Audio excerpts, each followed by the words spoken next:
জয় গোবিন্দ।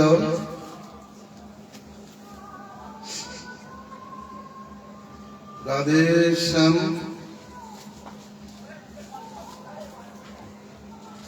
এটা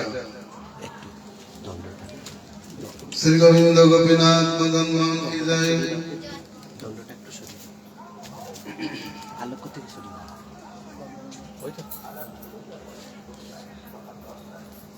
গুরুবে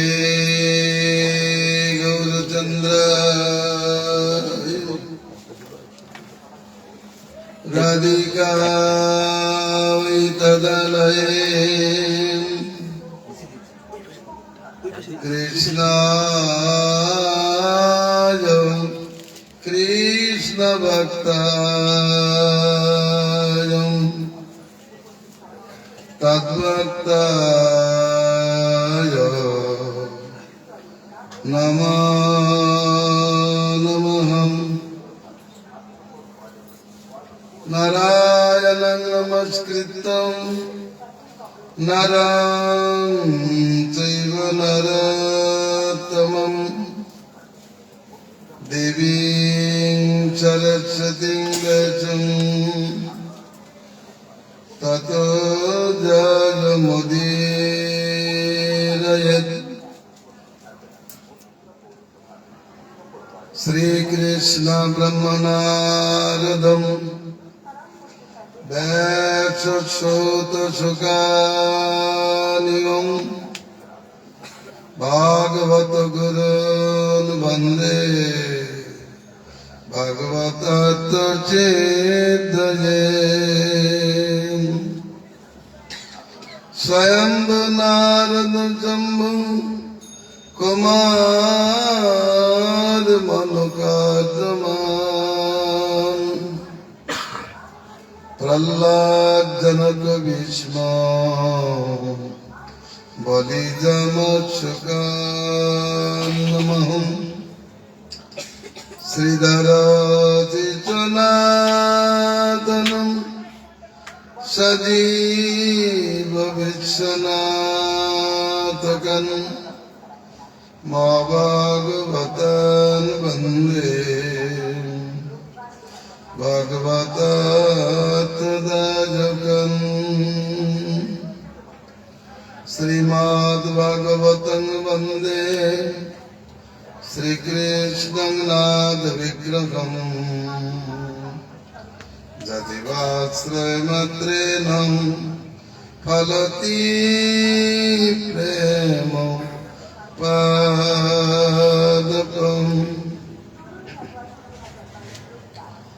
কৃষ্ণং গুরুবরং বন্দে কৃষ্ণং বন্দে শশীশুতম কৃষ্ণং ভাগবতং বন্দে কৃষ্ণং বন্দে ব্রজেশ্বরম। ওম নমো ভগবতে বাসুদেবায়। ওম নমো ভগবতে বাসুদেবায়। ওম নমো ভগবতে বাসুদেবায়। ওম নমো ভগবতে বাসুদেবায়। ওম নমো ভগবতে বাসুদেবায়। ওম নমো ভগবতে বাসুদেবায়। অচ্যুতং কেশবং রাম নারায়ণং কৃষ্ণ দামোদরং বাসুদেবং ভজে। অচ্যুতং কেশবং নারায়ণং কৃষ্ণ দামোদরং বাসুদেবং ভজে। অচ্যুতং কেশবং রাম নারায়ণং কৃষ্ণ দামোদরং वासुदेवं भजे अच्युतं केशवं रामनारायणं कृष्णदामोदरं वासुदेवं भजे श्रीधरं माधवं गोपिका वल्लभं श्रीधरं माधवं गोपिका वल्लभं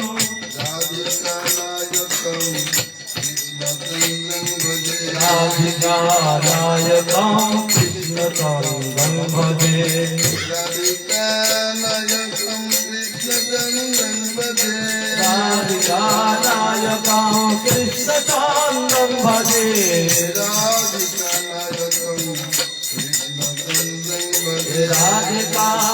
राधिकानायकं कृष्णचन्द्रं राधिकानायकं कृष्णचन्द्रं भजे भजे अष्टकाम अच्युतं केशवं रामनारायणं अच्युतं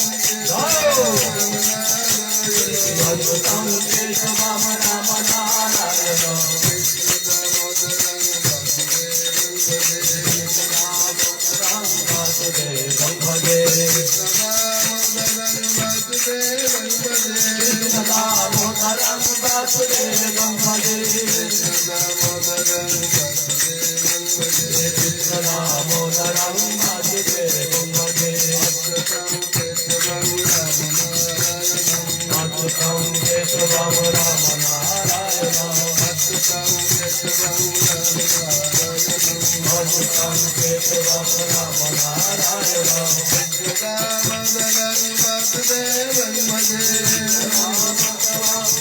वासुदेवं भजे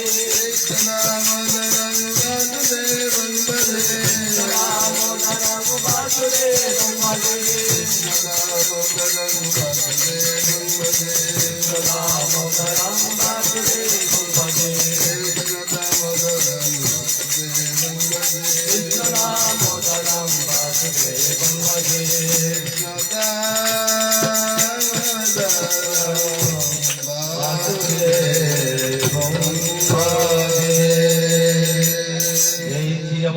महापुराण श्रीमद् भागवत की जय। परम विजयते श्री कृष्णं संकीर्तनं श्री श्री कृष्ण चैतन्य चंद्र विजयते तमम्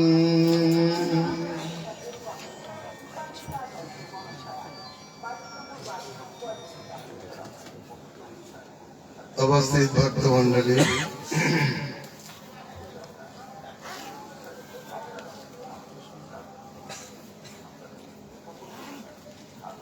আমাদের সন্ধ্যাকালীন আলোচ্য বিষয় শ্রীমদ্ ভাগবত।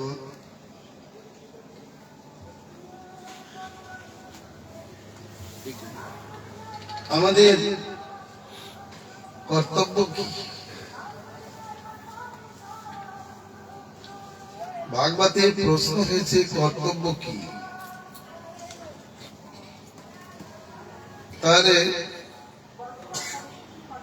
এর অনুধ্বনি হয় আমরা যা কিছু করি তাতে মঙ্গল লাভ হয় না।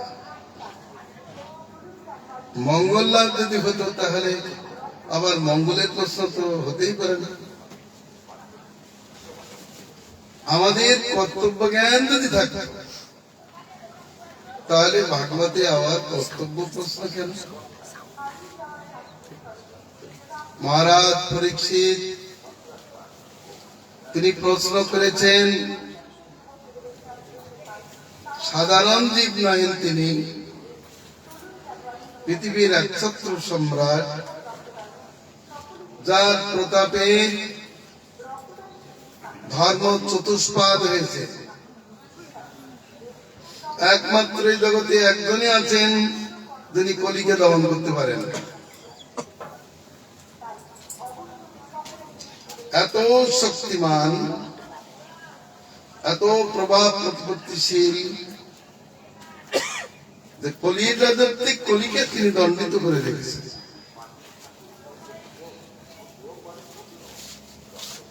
সেই মহারাজ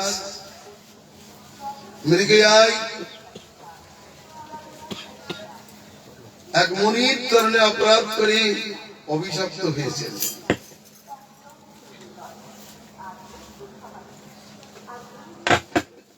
অভিশাপের কথা শ্রবণ করে তাকে আশীর্বাদ রূপে চিরধার্য করে জ্যেষ্ঠ পুত্র জন্মেজয়ের হাতে রাজ্যভার দিয়ে নিজের প্রায়শ্চিত্তাস্তে গঙ্গায় প্রায় প্রবেশন করেছেন। প্রায়শ্চিত্তার্থে যে অপবেশন তার নাম প্রায়োপবেশন। প্রায়স্য পাপস্য চিত্তম সদনম। প্রায়শ্চিত্ত শব্দের অর্থ হল পাপের সদন। প্রায়োপবেশন শব্দের অর্থ প্রায়শ্চিত্তার্থে উপবেশন। মনে দীক্ষা প্রাপ্ত হয়েছে। সপ্তম দিবসে তক্ষক দংশনে তার মৃত্যু হবে। আমি এতই পাপিষ্ঠ, আমি গঙ্গার তীরে বসবো, আমার দেহটা ভস্মিত হবে, গঙ্গা দেবী জলে আপ্লুত করে দেবেন। আমার এই পাপিষ্ঠ দেহ যেন কেউ সৎকার না করে, এরকম একটা সংকল্প নিয়ে গঙ্গায় বসেছেন। সংবাদ চারিদিকে ছড়িয়ে গেল। সংবাদ পেয়ে দেবর্ষি, রাজর্ষি, মহর্ষিগণ, সজ্জনগণ তারা তাকে দেখবার জন্য সেখানে উপস্থিত হলেন। মনীষীদের আগমনে নিজেকে ধন্য মনে করলেন। তাদের কাছে কর্তব্য জিজ্ঞাসা করলেন। ততস্তবং পৃচ্ছামিদং বিপৃচ্ছে বিশ্রাজ্য বিপ্রা ইতি কীর্ততায়ং সর্বাত্মনা ম্রিয়মাণস্য কীর্তম শুদ্ধং চ তত্র মৃচ্যতা বিদুক্তা। হে বিপ্রগণ, ইতিকৃত্য সম্বন্ধে আপনাদের কাছে প্রশ্ন করছি। সর্বতোভাবে ম্রিয়মাণ ব্যক্তির কর্তব্য কি?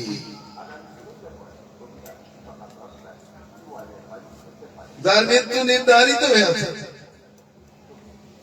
তার কর্তব্য কি?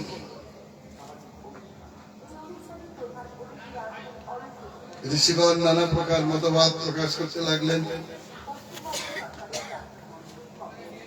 কেউ যজ্ঞ, কেউ তপস্যা, কেউ দান, কেউ ধ্যান করতে বললেন। কিন্তু নানা মুনির নানা মত, তাদের এক বাক্যতা নেই। ম্রিয়মাণ ব্যক্তির কর্তব্য কি এর সম্বন্ধে এক বাক্যতা নেই। তাই মহারাজ সন্দিগ্ধ চিত্ত হয়েছেন। কার কথা শুনবেন আর কার কথা শুনবেন না। একবার তো তিনি অভিশপ্ত হয়েছেন, এখন যদি এক ঋষির কথা শোনেন আর এক ঋষির কথা না শোনেন তাহলে একের পর এক অভিশাপ চলবে। ঋষিগণ তো অভিশাপ দিতে পটু, আশীর্বাদ দিতে যত পটু না, অভিশাপ দিতে তত পটু। অধিকাংশ ক্ষেত্রে দেখা যায় সাপ অনুগ্রহ নিগ্রহ দুই কার্যের দ্বারা পটু হলেও সর্বত্র দেখা দিয়েছে অভিশাপ দিয়েছেন বেশি বেশি। তাতে তিনি ভগবানের শরণাপন্ন হলেন। ভগবান, বিচার তুমি করো, কার কথা আমি শুনবো, কার কথা শুনলে আমার মঙ্গল হয়। আমাদেরকে শিক্ষা দিচ্ছেন এই বিপদের মধ্যে ভগবানের শরণাপন্ন হওয়া উচিত। যেখানে সমস্যার সমাধান হচ্ছে না সেখানে সর্বান্তঃকরণে ভগবানের শরণাপত্তি সমাধানের কারণ। জীব যদি সর্বান্তঃকরণে আত্যন্তিক মঙ্গল লাভ করতে চান, যদি তার সমস্যার সমাধান করতে ইচ্ছা করেন, তাহলে ভগবানের শরণাপন্ন হবেন। সর্বক্ষেত্রে দেখা গিয়েছে যতক্ষণ পর্যন্ত দ্রৌপদী কৃষ্ণের শরণাপন্ন না গেছেন, ততক্ষণ পর্যন্ত রক্ষা হয়নি। পুত্রা কৃষ্ণের শরণাপন্ন হলে রক্ষা পেয়েছেন। সর্বক্ষেত্রেই বিপদে মধুসূদন। শাস্ত্রে বলেছেন বিপদে মধুসূদনকে স্মরণ করবেন। মানুষ যখন নিজের সমস্যার সমাধান না করতে পারে, অন্যের দ্বারা যখন সমস্যার সমাধান হয় না, তখন বুদ্ধিমান হলে সে ভগবানের শরণাপন্ন হবেন। ভগবান আমার কর্তব্য কি? এরকম বিভক্ত অন্য জায়গায় করছে। এক গুরু বলছে তুমি আমার কাছ থেকে মন্ত্র নাও, আর এক গুরু বলছে তুমি আমার কাছ থেকে মন্ত্র নাও। এমত অবস্থায় তিনি কি করবেন? আর একজন বলছে আমার কাছ থেকে মন্ত্র নাও। আমার গল্প কথা নাই, আমি নাইমানার বারে দেখেছি একজনকে মন্ত্র দেওয়ার জন্য 7টা পার্টি লেগেছে, তাকে মন্ত্র দিবে। এমত অবস্থায় তার একটা সংকট ভাব এসে উপস্থিত হয়। সকলকেই শ্রদ্ধা করেন, একজনের কথা না শুনলে আর একজন অসন্তুষ্ট হন। বৈষ্ণব যদি কোনো কারণে অসন্তুষ্ট হন, তাহলে তো অমঙ্গল উপস্থিত হয় স্বাভাবিক। কোন কারণে বৈষ্ণব অসন্তুষ্ট হলেই অমঙ্গল। তখন কি করা কর্তব্য? তখন ভগবানের শরণাপন্ন হওয়া কর্তব্য।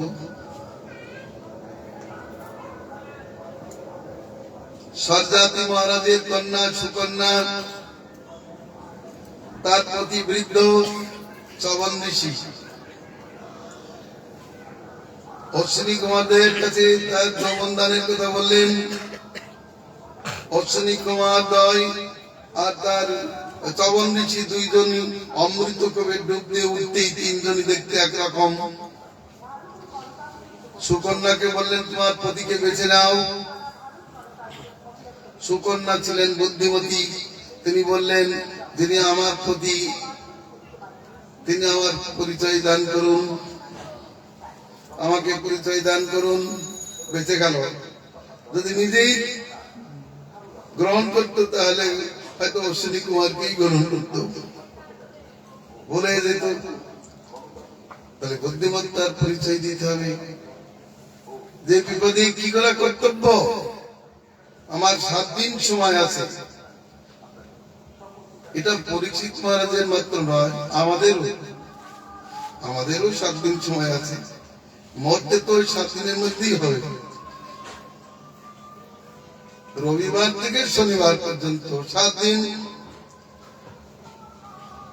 এই 7 দিনের মধ্যেই মৃত্যু হবে।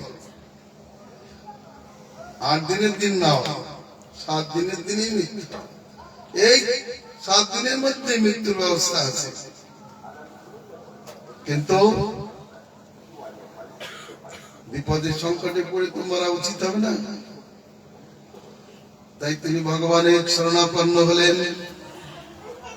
ভগবত কৃপায় সুখদেব সেখানে উপস্থিত হলেন। যাকে দেখে সভাচত্বর্গ গাত্রদান করে তাকে সমাদর করলেন। পরীক্ষিত মহারাজ বুঝতে পারলেন ভগবান আমার কথা শুনেছেন, আমার প্রতি করুণ হয়েছেন। পরিচয় শুনতে পারলেন। ইনি কে? সকলে বললেন ইনি সুখদেব। তখন তার মনে হলো ও উদ্ধব যখন ভাগবত বলেছিলেন, মহিষীগণকে ভাগবত শুনিয়েছিলেন, সেইখানে উদ্ধব বলেছিলেন, হে পরীক্ষিত, তুমি এখন কলি দমনে নিযুক্ত হও, যাতে আমার ভাগবত অনুষ্ঠানে ব্যাঘাত না ঘটাতে পারে। পরীক্ষিত মহারাজ বলেছিলেন, তাহলে তো আমি ভাগবত শুনতে পারবো না, আমার তো ইচ্ছা আমিও ভাগবত শুনি। উদ্ধব বললেন, যথা সময়ে তোমাকে সুখদেব ভাগবত শোনাবেন, তুমি তার কাছ থেকে ভাগবত শুনে পরম পদে চলে যেও। যখনই সুখদেবের কথা শুনেছেন, তখন তার মনে হলো, এই যে মহাত্মা। সঙ্গে সঙ্গে তাকে উত্তম আসনে বসিয়ে তার মহতি পূজার অনুষ্ঠান করলেন। নিজেকে ধন্য মনে করছেন। বহু স্থির পর তিনি প্রশ্ন করেছেন, অত পৃচ্ছামি সংচিত্তিং যোগিনাং পরমাং গুরুং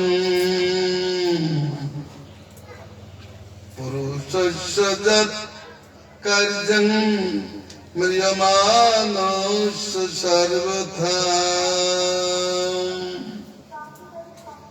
হে যোগীদের পরম গুরু, আপনার কাছে আমি বিনম্র ভাবে প্রশ্ন করিতেছি, পুরুষ মাত্রেরই কর্তব্য কি? বিশেষত মনুষ্যমান ব্যক্তির কর্তব্য কি? মনুষ্যমান বোঝেন, যে মরতে বসেছে তার কর্তব্য কি? পুরুষের কর্তব্য কি? আর তার মৃত্যু নির্ধারিত, এখনই মরবে। যার মৃত্যু নির্ধারিত হয় নাই, তার কর্তব্য কি? এবং যার মৃত্যু নির্ধারিত হইয়াছে, তারই বা কর্তব্য কি? যৎসত্যব্যম অতো যৎপম যৎকর্তব্যং নিবিপ্রভুম স্মর্তব্যং ভজন্যং বা ব্রোগী যদ্বা বিপর্যয়ং। তার শ্রবণীয় কি, কীর্তনীয় কি, স্মরণীয় কি, তার বিপরীত কর্তব্যই বা কি?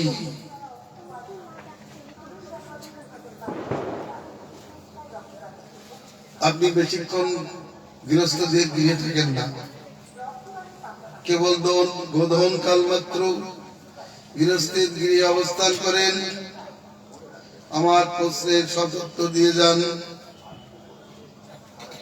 কর্তব্য কি? এখন প্রশ্ন করছেন, রাজা হয়েছেন, সম্রাট হয়েছেন, মনুষ্যমান ব্যক্তির কর্তব্য কি তাই জানেন না?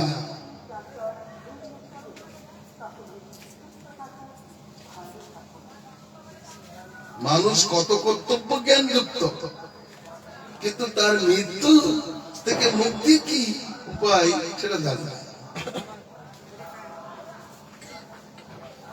পুরুষের কি কর্তব্য?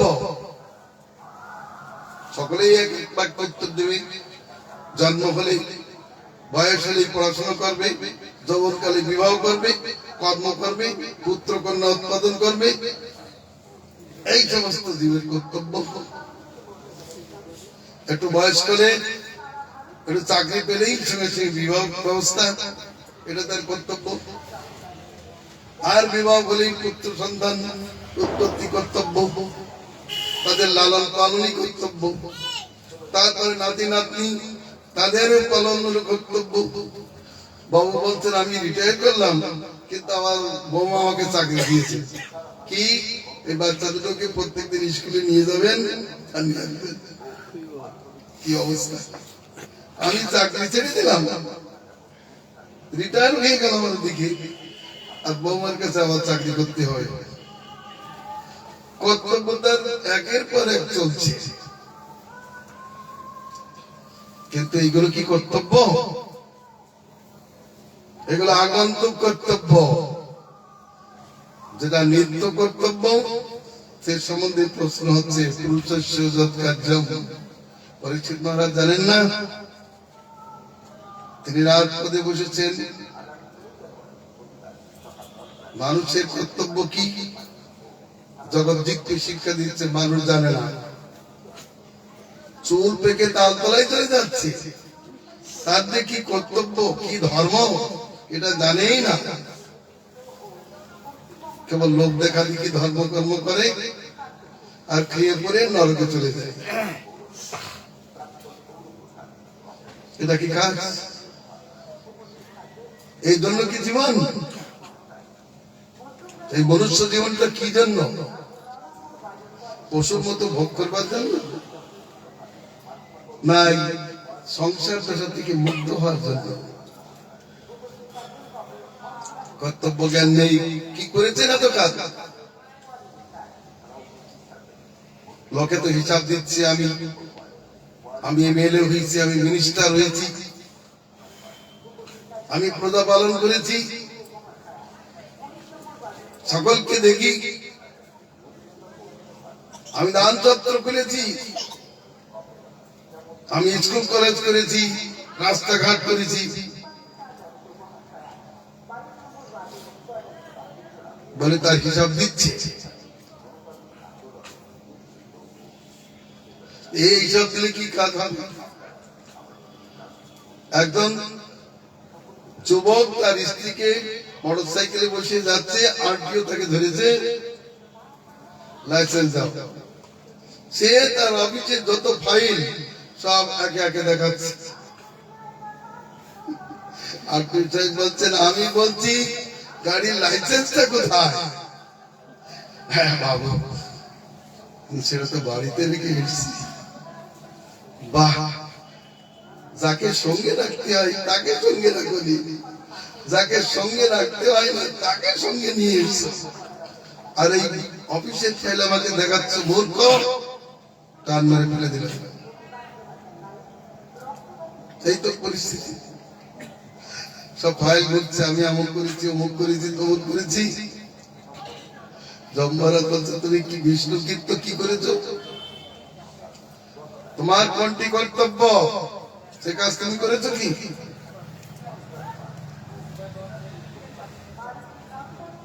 পুরুষের কর্তব্য কি? হয়তো মেয়েরা বলতে পারে ওই পুরুষের কর্তব্য জিজ্ঞাসা করেছে, মেয়েদের তো কোনো কর্তব্য জিজ্ঞাসা করেনি, আর মেয়েরাও পুরুষ। এই সংসারে কি নারী কি পুরুষ, সবই পুরুষ। কেন? তারা দেহপুরে বাস করে। এই পাঞ্চভৌতিক দেহপুরে বাস করে। সেই দেহটা স্ত্রীলিঙ্গ হতে পারে, সেটা পুল্লিঙ্গ হতে পারে। দেহপুরে যারা বাস করে তাদেরকে পুরুষ বলা হচ্ছে। এই দেহপুরে বাস করে, অতএব প্রশ্নটা দেহ বিষয়ক না। দেহ ধর্মের কথা বলেনি, মনোধর্মের কথা প্রশ্ন করেনি। পুরুষের কর্তব্য কি? স্থূল দেহ পুল্লিঙ্গ যুক্ত একটা দেহের কর্তব্য কি তা বলেননি। তিনি বলেছেন পুরুষ মানে আত্মা, পুরুষ মানে জীবাত্মা। এই দেহপুরীতে যে বিলাস করে, দেহপুরীতে বাস করে, এই দেহকে দেহের সুখ দুঃখ ভোগ করে যে জীবাত্মা, সেই জীবাত্মার কর্তব্য কি তাই জিজ্ঞাসা করেছেন। এই দেহের মৃত্যুকাল উপস্থিত হইলে তার কি কর্তব্য, মৃত্যুকাল উপস্থিত না হলে তার পূর্বে কি কর্তব্য, তার কি শ্রবণীয়, তার কীর্তনীয় কি, এইগুলি হচ্ছে কর্তব্য। এই বিষয়ে জিজ্ঞাসা করতে হবে গুরুর কাছে। মানুষ এদিকে তো ধ্যানই দেয় না। কারোর কাছে গেলে আগে ভোগের প্রশ্ন, একে অপরের সঙ্গে মিলিত হলে ভোগ বিষয়ে প্রশ্ন করে, কিন্তু আত্ম বিষয়ে প্রশ্ন নেই। পুরুষের কর্তব্য কি কোন গুরুর কাছে কেউ প্রশ্ন করেছে? করেনি, জানে না। আত্মজ্ঞান নেই, তারা তো মনে করে এই দেহটাই আমি, মনটাই আমি। অতএব এই দেহের তোষণের জন্য ব্যস্ত, 24 ঘন্টা দেহের তোষণের জন্য ব্যস্ত। কিন্তু ভাগবত বললেন পুরুষের কর্তব্য কি? এখন যদি এই প্রশ্ন হয়, কোন সময় প্রশ্ন করেছেন? 30 বছর রাজত্ব করেছেন, 3টি যজ্ঞের অনুষ্ঠান করেছেন বড় বড়, যার যজ্ঞে দেবতাগণে সেই যজ্ঞ ভাগ গ্রহণ করেছেন, কলিকে দমন করেছেন, ধর্মকে চতুষ্পাদ করেছেন। আর তিনি এখন প্রশ্ন করছেন পুরুষের কর্তব্য কি?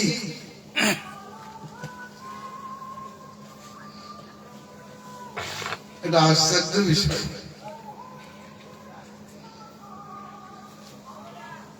যার এত প্রতাপ, এত ধার্মিকতা, যজ্ঞ অনেকেই করেন, সাক্ষাৎ ভাবে দেবতারা এসে যজ্ঞ ভাগ গ্রহণ করেছে কোথায়?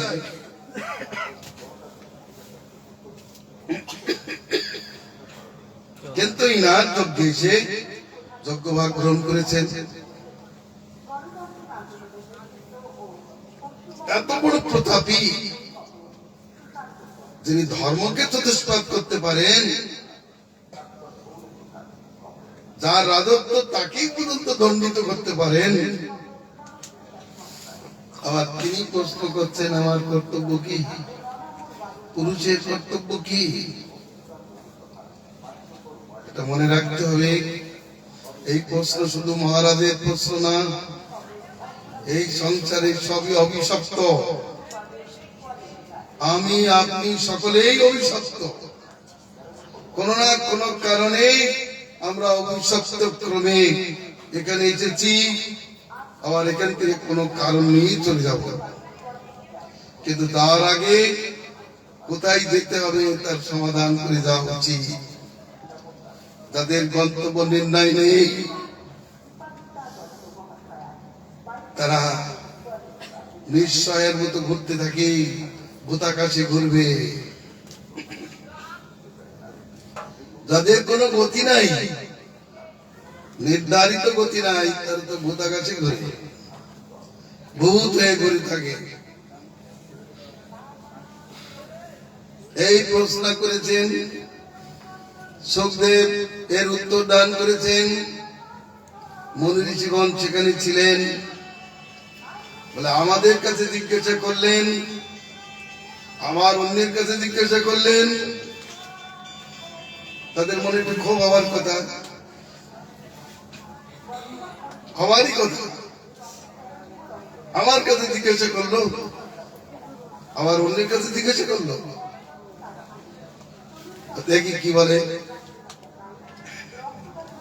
মহারাজ পরীক্ষিতের প্রশ্নে অত্যন্ত সন্তুষ্ট হয়ে সুখদেব গোস্বামী যা উপদেশ করলেন তা শুনুন। এখন মোবাইল টোবাইল বন্ধ করুন,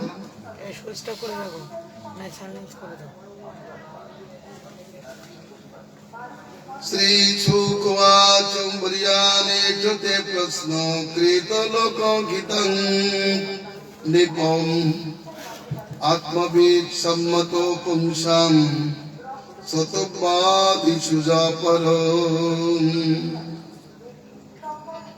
বলেন হে রাজন,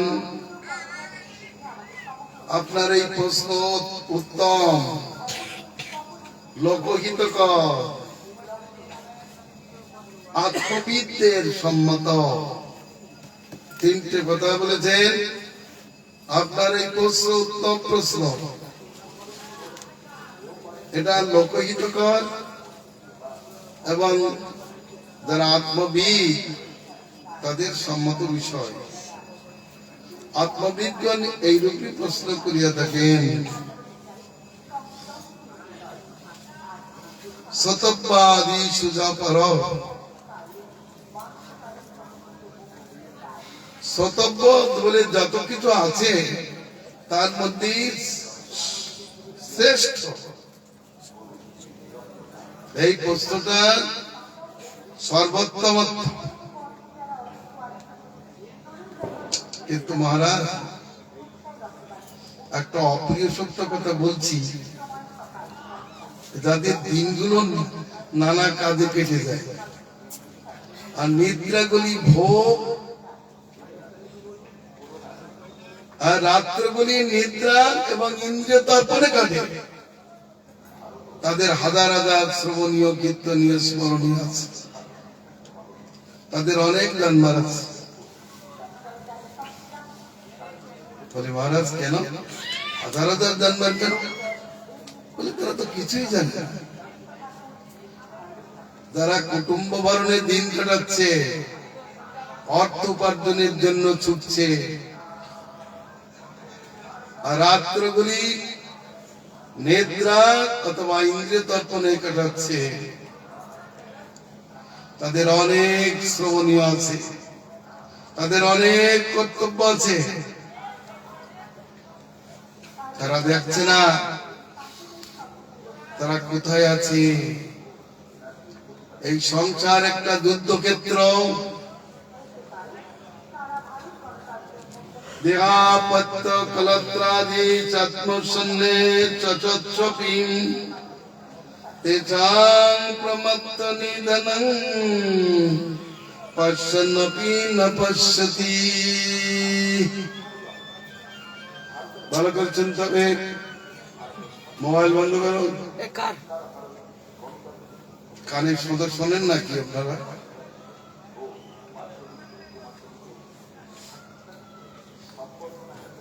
এই সংসার যুদ্ধক্ষেত্র।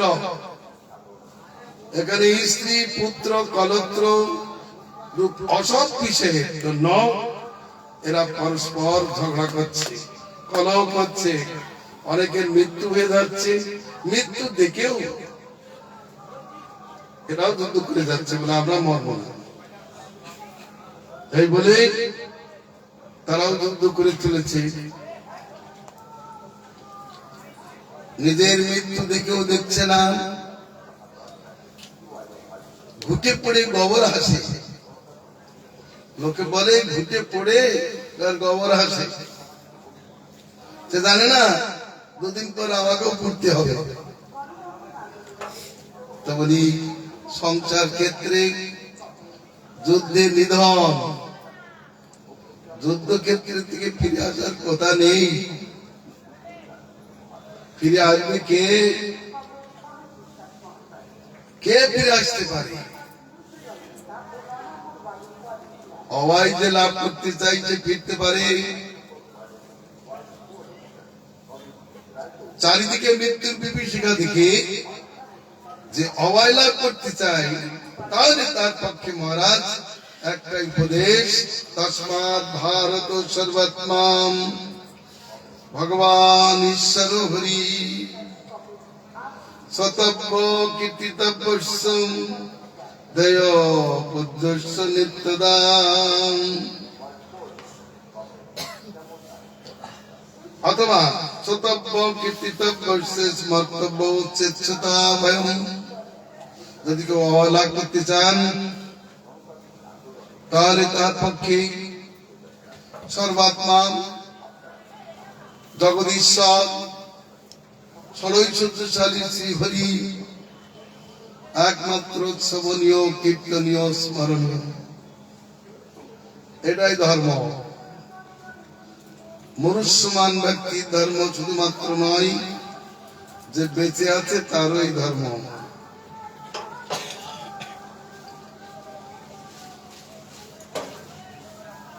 যদি কেউ অভয় লাভ করতে চায় তাহলে তার পক্ষে হচ্ছে এইটাই ধর্ম, জগদীশ্বর শ্রীহরি একমাত্র শ্রবণীয় কীর্তনীয় স্মরণীয়। কর্তব্য নির্ণয় করে দিয়েছেন,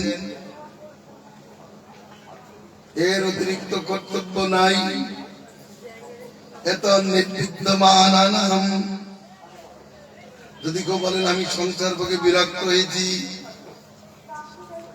আমি মুক্তি লাভ করতে চাই, আমি অভয় লাভ করতে চাই, তাহলে তার কর্তব্য কি? কান খুলে শুনতে হবে। কানে ময়লা থাকলে যাবে না, আর অন্তরে প্রবেশ না করলে কাজ হবে না। এক কান দিয়ে বেরোতে ঢুকবে আর এক কান দিয়ে বেরিয়ে যাবে, অথবা মুখ দিয়ে যদি বেরিয়ে যায় কাজ হবে না। যে ওষুধ সেবন করলো সে যদি বমি হয়ে বেরিয়ে যায় তাহলে তার রোগ সারার ব্যবস্থা থাকে না।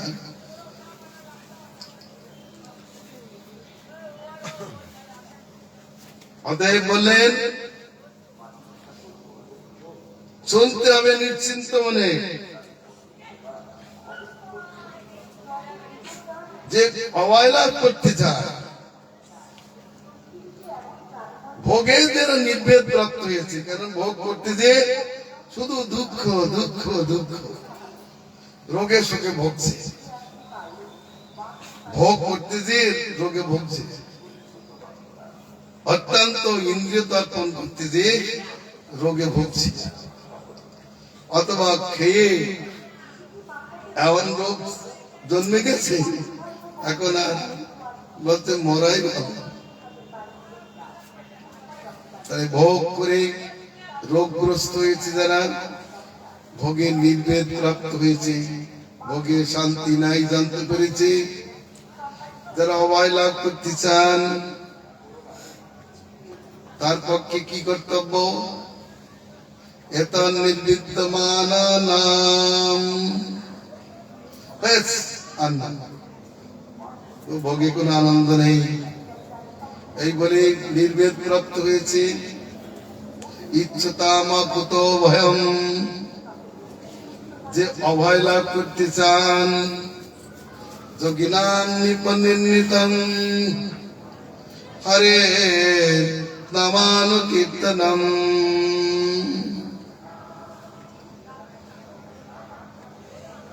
এখানে কর্তব্য বলেন যোগিনাং নিপনির্ণিতং হরে নামানুকীর্তনম, নিরন্তর হরিনাম কীর্তনী তার একমাত্র ধর্ম। আগে বলেছেন ভগবানের শ্রীহরি শ্রবণীয় কীর্তনীয় স্মরণীয়।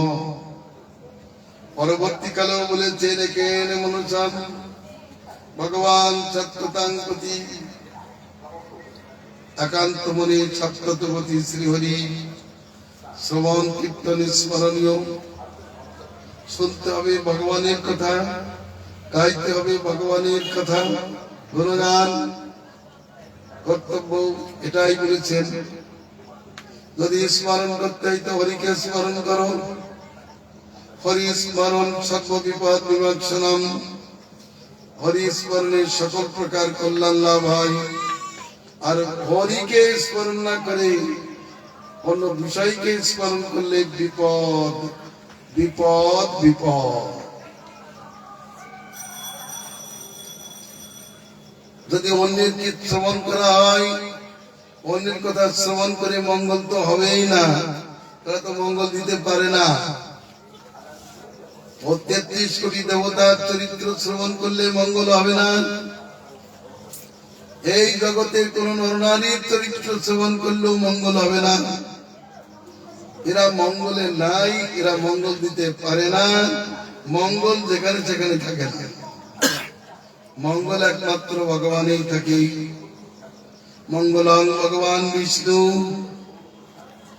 মঙ্গলাং মধুসূদনম। আর কে মঙ্গল দিতে পারে? ধরে ধরে জিজ্ঞাসা করে আসুন, তোমরা আমাকে মঙ্গল দিতে পারবে? বলে আমরা তো মঙ্গল চাই। শিব বলছে ভগবান আমার বুদ্ধিটা ভালো হচ্ছে না, তোমার চরণ প্রান্তে রাখো। এই ওষুধের পাল্লাই করে আমার বুদ্ধি খারাপ হয়ে যায়। তখন আমি এমন পথ দিয়ে দিই, শেষকালে আবার বিপদ উপস্থিত হয়। তোমাকে রক্ষা করতে হয়, তোমাকে আমার রক্ষার জন্য আসতে হয়। সেই জন্য বলছি আমার মাথার পর আপনি বসতি করুন। শিব বললেন যে আমি আর এই শিব থাকবো না, আমি পাথর হব, আমার মাথার পর আপনি বাস করবেন, তাহলে আমার বুদ্ধিটা ভালো থাকবে। আমার বুদ্ধিতে যদি আপনি বসে যান তবে ভালো হবে। এই জন্য শিব বৃন্দাবন ধামে নন্দীশ্বর পর্বতে পড়েছে, তার মাথার পরে ভগবান বসতি করেছে। লাঠি খেতে থাকুক আর বুদ্ধিটা ভালো হবে। কৃষ্ণের লাঠি খেলে, কৃষ্ণের ভক্তদের লাঠি খেলে তবে বুদ্ধি ভালো হবে। কেন ভালো হচ্ছে না? কেন? কর্তৃত্ব অভিমান আছে।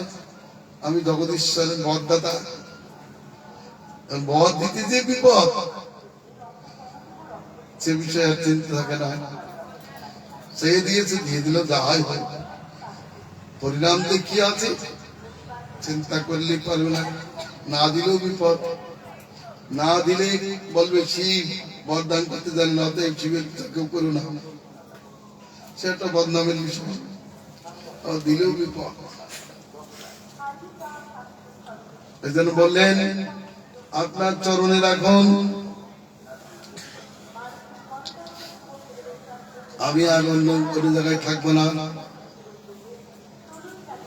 আপনার চরণ স্পর্শে আমার বুদ্ধি ভালো থাকবে। দেখুন অভয়কে দান করবে, কার চরিত্র শুনবে?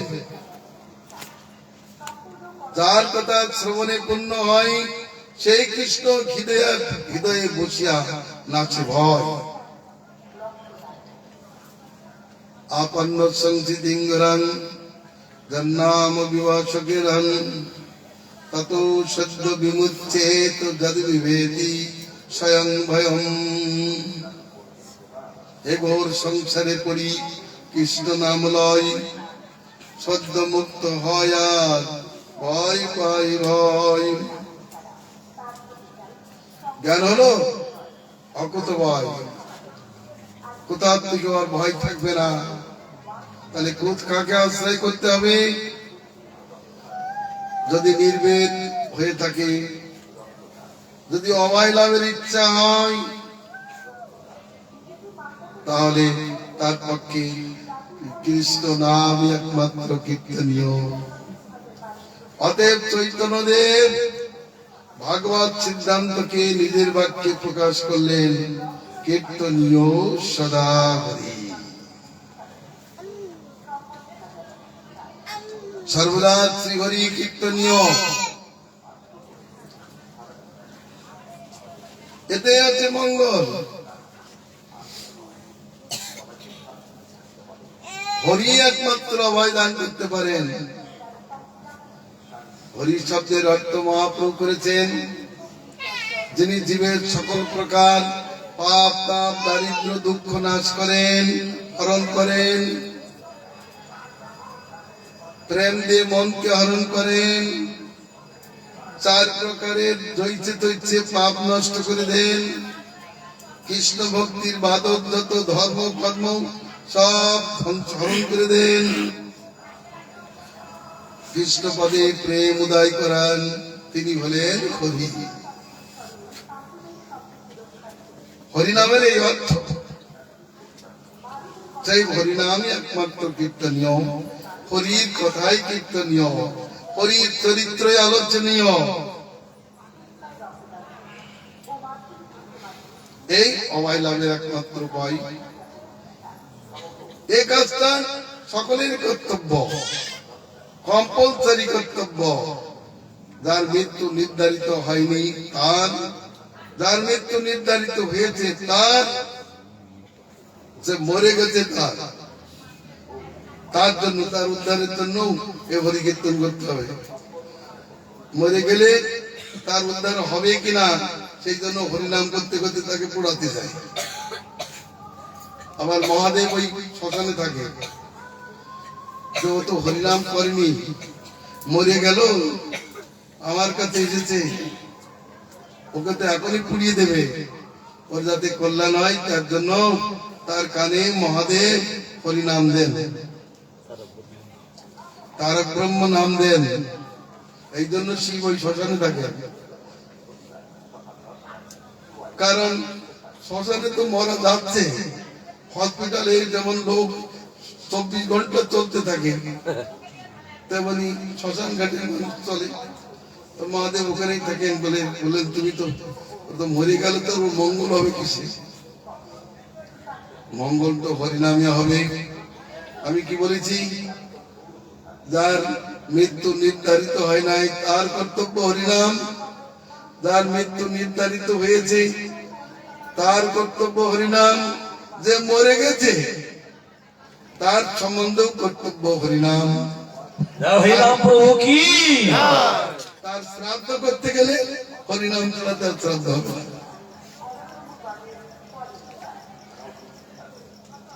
যে শ্রাদ্ধ বছরে হরিনাম হয় না, ভাগবত পাঠ হয় না, তার উদ্ধার হয় না।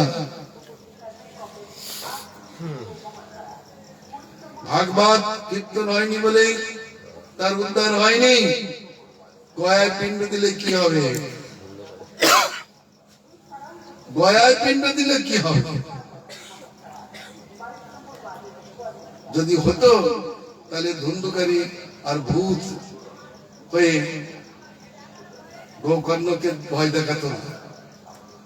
এক সময় মহিষ হচ্ছে, একবার গাধা হচ্ছে, এক সময় সিংহ হচ্ছে, এমনটি হয়ে তাকে ভয় দেখিয়েছে। আবার কান্নাকাটি করেছে, আমার উদ্ধার করো। বলে তোমার জন্য তো গয়ায় পিণ্ড দিলাম, কোনো কাজ হয় না। গয়ায় পিণ্ড দিলে আমি যদি উদ্ধার হতাম তাহলে ভূত হয়ে আসতাম তোমার কাছে। এত বড় পাপী, গয়ায় চিকিৎসা হলো না। অন্য জায়গায় পিণ্ডদান করলে মানুষ উদ্ধার হয়, হতেও পারে, নাও হতে পারে। গয়ায় পিণ্ড দিলে তো উদ্ধারের নিশ্চিত আছে। আর সেখানে যদি না হয় তাহলে বেলুন যেতে হবে।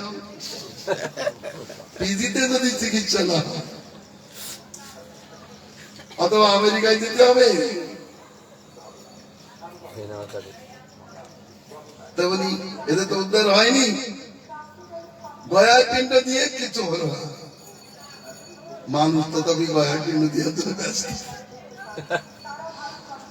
বাড়ির কাছে ভাগবত একটা কিনে পড়বে, সেটা না করে গয়ায় পিণ্ড দান করতে গেল। আর কতগুলো বামনদের খাওয়িয়ে আসলো, টাকা দিয়ে আসলো, বলে আমি শ্রাদ্ধ করে আসলাম। বাড়িতে যেই এসেছে অমাবস্যার দিন ওর পাহাড় করে কি ফেলছে, ঘরের ভিতরে কি ফেলছে, কি তারপর দেখি ওটা ঠাকমা, এই আমি এখানে আছি।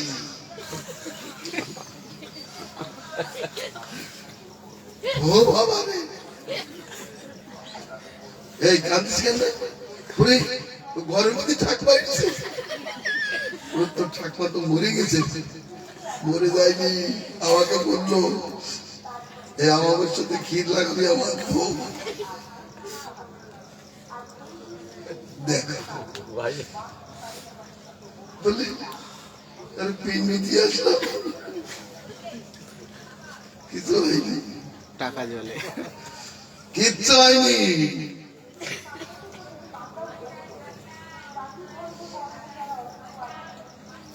এবার এই তো পরিস্থিতি, আমি মিথ্যে কথা বলছি না। আমি এক ব্রাহ্মণ ব্রজবাসীর ঘরে ভাগবতে গিয়েছি। আমাদের বিষ্ণু মহারাজ রামপ্রসাদ প্রভু আগে নাম ছিল, ভাগবত করছেন। সেই বাড়িতেই ঘটনা হয়েছে।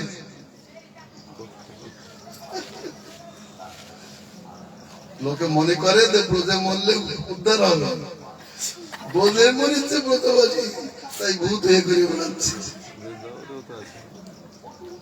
হরিভজন না করলে ব্রজে মরলেই ভূত প্রেতজনী থেকে রক্ষা পাবে।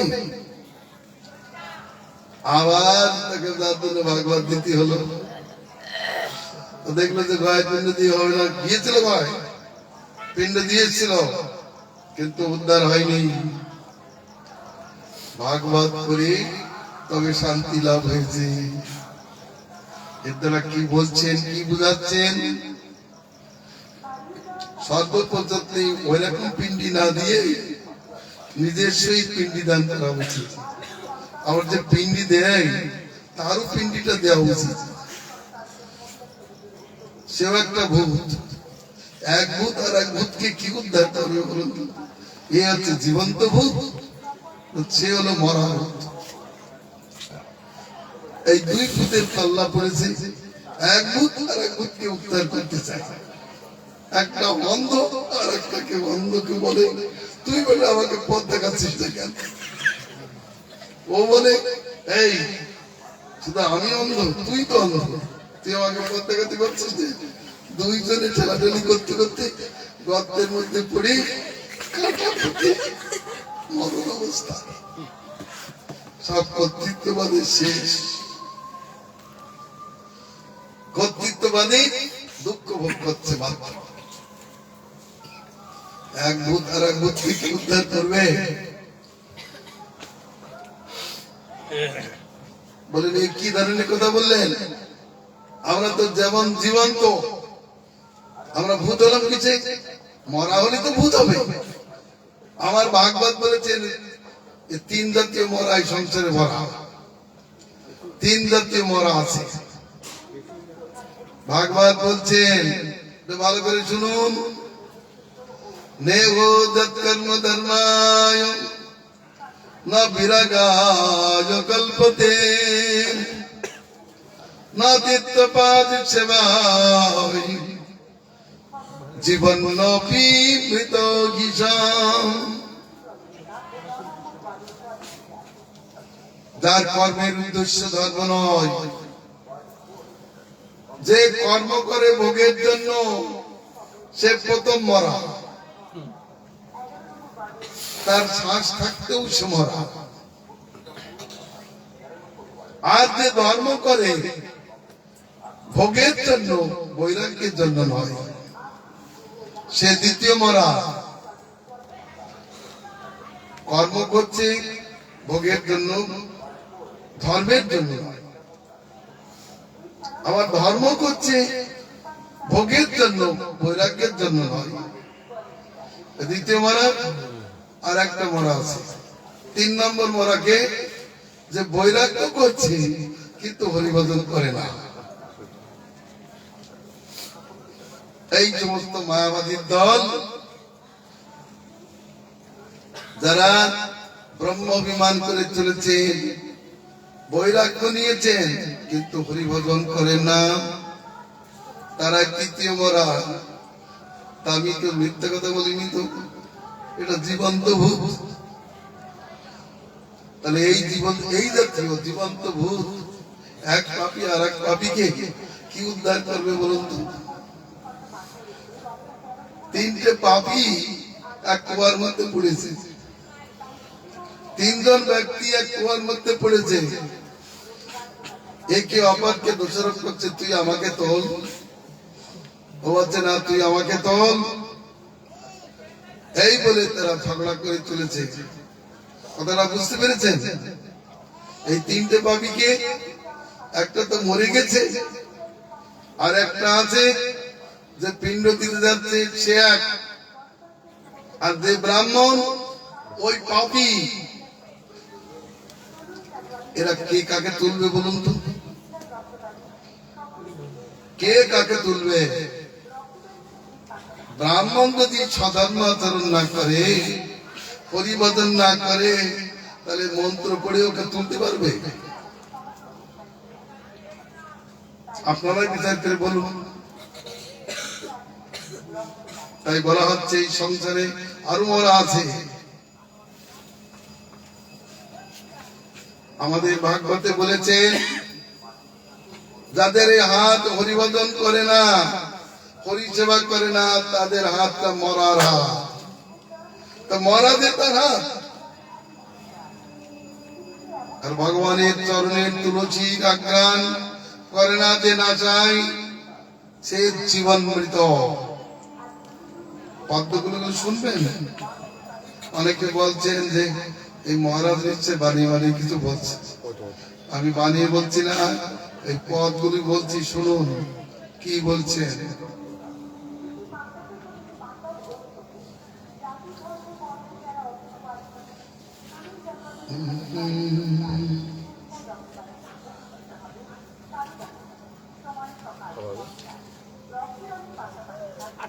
মিলে জীবন সব ভাগবতাঙ্গ্রিরেণুম ন জাতু মর্তবি লব লবে তুদস্তুম শ্রী বিষ্ণু পত্যান মনুজস্তুলস্যাম সচন সব দস্তু নবেদ গন্ধম সচন সব জীবন সব জীবৎ সব অর্থাৎ জীবিত দশাই মরা। তারপরে বলছেন সচন সব শ্বাস থাকতে উঠছে মরা। কে? যার নাসা ভগবানের চরণে অর্পিত তুলসীর আঘ্রাণ করে না। আর একটা মরা থেকে যার নয়ন দেখে না।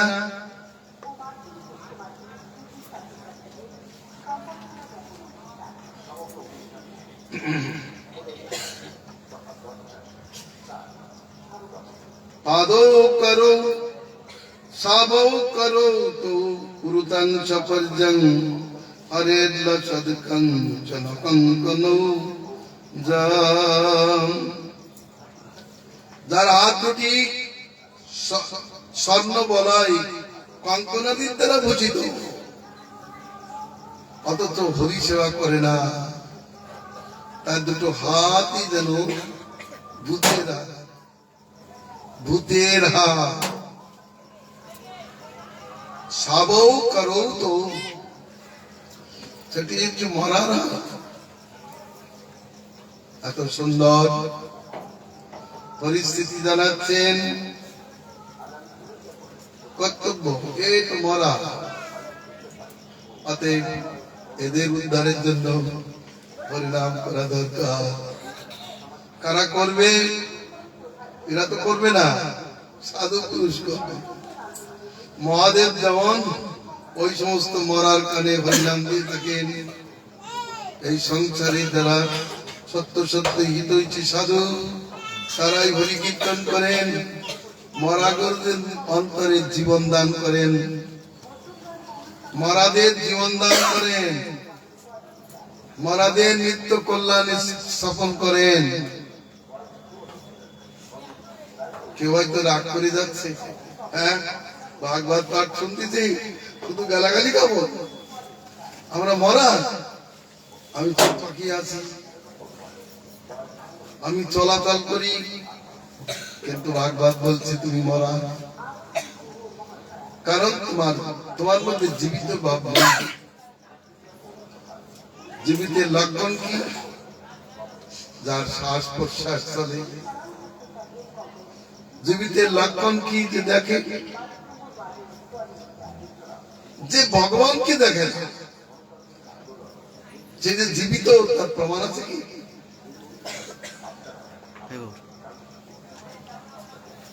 যার মুখ হরিকীর্তন করে না, সে যে জীবিত তার প্রমাণ নেই। যার কানে ভগবানের কথা প্রবেশ করে না, সে তো মরা। যার চরণ ভগবত ধামে বিচরণ করে না, সে তো মরা। তার জীবনের সার্থকতা নাই, তার ইন্দ্রগুলি সব ব্যর্থ। সে ব্যর্থ জন্ম, ব্যর্থ কর্ম, ব্যর্থ ধর্ম। তার ধর্ম ব্যর্থ, কোন কাজে হবে? যদি হরিভজন না করে সময়ে বহিকে বলাম, তার ধর্ম কর্ম তাকে মঙ্গল দান করে না। সে কর্ম, সে ধর্ম ধর্ম নয়, যাতে হরি তোষিত হয় না। সেই কর্ম প্রকৃত কর্ম নয়, যাতে হরি সন্তুষ্ট হন না। অতএব প্রশ্ন করেছেন মনুষ্যমান ব্যক্তির কর্তব্য কি? আমি বলেছি যার মৃত্যু নির্ধারিত হয়নি তার কর্তব্য হরিভজন, যার মৃত্যু নির্ধারিত হয়েছে সে সুখ মৃত্যু লাভ করতে গেলে তার হরিভজন কর্তব্য। যদি বলেন যদি কেউ হরিভজন না করেন তাহলে সুখ মৃত্যু তার হতে পারে না। আমার শাস্ত্র বলেছেন অনাচেন মরণম বিনা দন্যেন জীবনম অনারাধিত গোবিন্দ চরণস্য কতং ভবেন। যিনি গোবিন্দের চরণ ভজন করলেন না তার সুখ মৃত্যু সুখ জীবাতু কখনোই লভ্য হতে পারে না।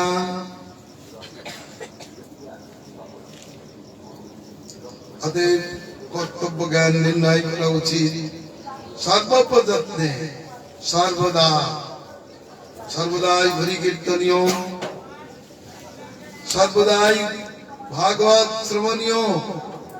পালা করে শুনুন, চৈতন্য দেব এই জন্য হরি কীর্তনের পর ভাগবত শুনেছেন, ভাগবতের পর আবার হরি কীর্তন করেছেন। যদি বলেন শুধু হরি কীর্তনে থাকলে আমার সংসার চলবে কি করে,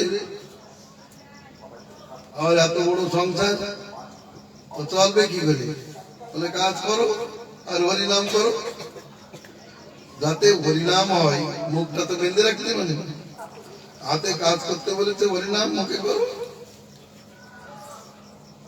হরিনাম করতে কে মানা করেছে? কি শয়নে কি ভজনে কিবা জাগরণে অনিচ চিন্ত কৃষ্ণ বল বদনে, এত বলেছে। বলে আমি কি করবো, সারাদিন আমি ফুচকা বিক্রি করি, তাই হরিনাম করবো কখন? বলতে তো পারে। অনেকে বলে আমি শুধু সারাদিন অন্য কাজ করে, আমি এই সকালবেলা যাই আর ওই বিক্রি করে আস্তে আস্তে রাত অনেক বেজে যায়, কি করবো? করো, বিক্রি করো, হরিনাম করো, সিদারের মতো হরিনাম করো আর বিক্রি করো। ভগবান তো নিষেধ করেনি। সময় করে নিতে হবে, বিদায় করে নিতে হবে। যার কাজের জরুরি ভাব আছে সে যেমন ভিড় ঠেলে তুলে যায় সেখানে, তেমনি আমার হরিভজন করা প্রয়োজন, কর্তব্য। এই জ্ঞানটুকু থাকলে সেই ভিড়ের মধ্যে দিয়েও হরিভজন করে যাবে, সময় মতো সে ঠিক করে যাবে, করা উচিত। তা আজকে আমাদের কর্তব্য ধর্ম সম্বন্ধে আলোচনা করা হলো। আমরা জানি না আমরা কেন অত বড় মহাবীর পরীক্ষিত মহারাজ পর্যন্ত তিনি এই ধরনের প্রশ্ন করেছেন। তার মানে এই প্রশ্ন সমস্ত জগৎ জীবের জন্য। যারা কর্ম করছে কিন্তু জানে না মৃত্যু নিকটে আছে, কখন যে তার মৃত্যু হবে। যদি কেউ অভয় লাভ করতে চান তাহলে হরিকে স্মরণ করবেন, হরি কীর্তন করবেন, এখন থেকে অভ্যাস করবেন। বলে ও বুড়োকালে যে করবো, এখন না। যৌবন কাকে বাল্যকালে খেলা করি, যৌবন কালে ভোগ করবো, অর্থবাদন করবো, বৃদ্ধকালে সংসারে চিন্তা করবো, মরণকালে দুদিন আগে 5টা ছেলে 5টা নাম, গোপাল গোবিন্দ মাধব মুকুন্দ মধুসূদন, যে কোনো একটা নাম করে দেবো, হয়ে যাবে। বলছেন না, হবে না। আগের থেকে না বললে হবে না। এই যারা পড়াশোনা করে তারা যদি বলে পরীক্ষার আগের দিন আমি পড়াশোনা করে পরীক্ষা দিতে যাব, তাহলে পরীক্ষায় আর পাস করতে হবে না, আগের থেকে আরম্ভ করতে হবে। দিবাসে দৈব তৎকুজ্জাত যেন রাত্রং সুখং বচেত। দিনে সেই কাজ করা উচিত যে কাজ করলে রাত্রটি সুখে কাটে। দিনে এমন কাজ করে বসলো, রাত্রে আর ঘুমই হলো না, টেনশনে গেল। একটা পুত্র কিন্তু টেনশন 10টা পুত্র সেখানে, তার মরণ ঘুমই হচ্ছে না, অশান্তি চলো হবে না। দিবাচনেব তৎকার্যং তৎকুজ্জা যেন রাত্র সুখং বসে অষ্টমাসেন তৎকুজ্জা যেন বর্ষা সুখং বসে। যারা চাষি তাদেরকে বলছে তোমরা 8 মাস এমন কাজ করো যাতে বর্ষার 4 মাস শুকে যায়। যদি 8 মাস ঠিক মতো কাজ না করতে পারো তাহলে বর্ষার 4 মাস কিন্তু এমন দুঃখে যাবে কেন দুঃখে না। আবার বলছেন প্রথমে বয়সী তৎকুজ্জা যেন বৃদ্ধ সুখং বসে, প্রথম বয়সে সে কাজ করা উচিত যা করলে বৃদ্ধকালটি সুখে যায়। আর যাবৎ জীবেন তৎকুজ্জা যেন বৃদ্ধ সুখং বসে, সমস্ত জীবন দিয়ে সেই কাজ করুন যা করলে পরলোকে যে নিত্য সুখী হতে পারে। সেটা কি? সেটা হলো হরিভজন। যাবৎ জীবে যাবৎ আছে শক্তি, যাবৎ আছে প্রাণ, যাবৎ আছে প্রাণ, যাবৎ আছে শক্তি, তাবৎ করো কৃষ্ণ পাদ পদ্মে ভক্তি। জনম লবেছ কৃষ্ণ ভক্তি করিবারে, কৃষ্ণ ভক্তি বিনা সব নিত্যই সংসারে। ভজ গোবিন্দম ভজ গোবিন্দম গোবিন্দম ভজ মূঢ়মতে। হরে কৃষ্ণ কৃষ্ণ কৃষ্ণ হরে হরে, হরে রাম রাম রাম হরে হরে।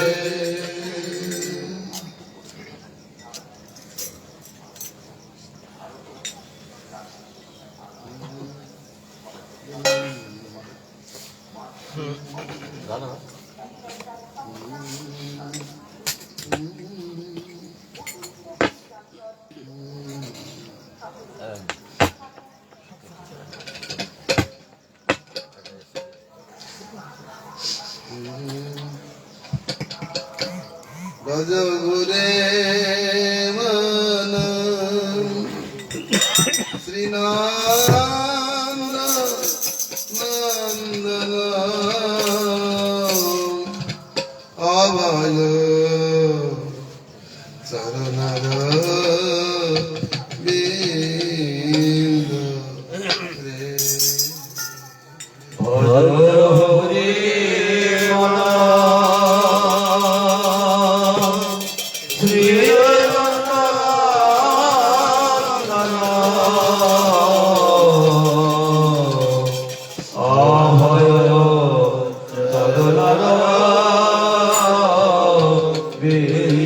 রে। গোবিন্দ দাস কালীর ভক্ত ছিলেন, তার ভাই ছিলেন কৃষ্ণ ভক্ত। রামচন্দ্র কবিরাজ কৃষ্ণ ভক্ত ছিলেন। বারবার বলেন ভাই কৃষ্ণ ভজন করবো না, আমি দেবীর ভজন করবো। এক সময় তার কঠিন গৃহিণী রোগ হলো, কিছুতেই সারে না, মরণাপন্ন হয়েছে। তখন দেবীকে বলছেন এই মা, আমি তো সারা জীবন তোমার ভজন করলাম, তা আমার এখানে দুর্গতি যাচ্ছে না কেন? শুনেছি তুমি দুর্গতি নাশিনী দুর্গা। দুর্গা দেবী আকাশবাণী করলেন, গোবিন্দ না বাজিলে না যায় দুর্গতি, গোবিন্দ না বাজিলে না যায় দুর্গতি। সঙ্গে সঙ্গে তার চেতনা ফিরে গেল। ভাইকে বলেন ভাই গুরুদেবকে ডাকো। শ্রীনিবাস আচার্য এসে তার বুকে হাত দিতেই রোগ চলে গেল। মন্ত্র দান করতেই গান ধরে দিলেন, ভজ গুরে মন শ্রীনন্দ নন্দন অভয় চরণর বিন্দ।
হরি হরায় নম কৃষ্ণ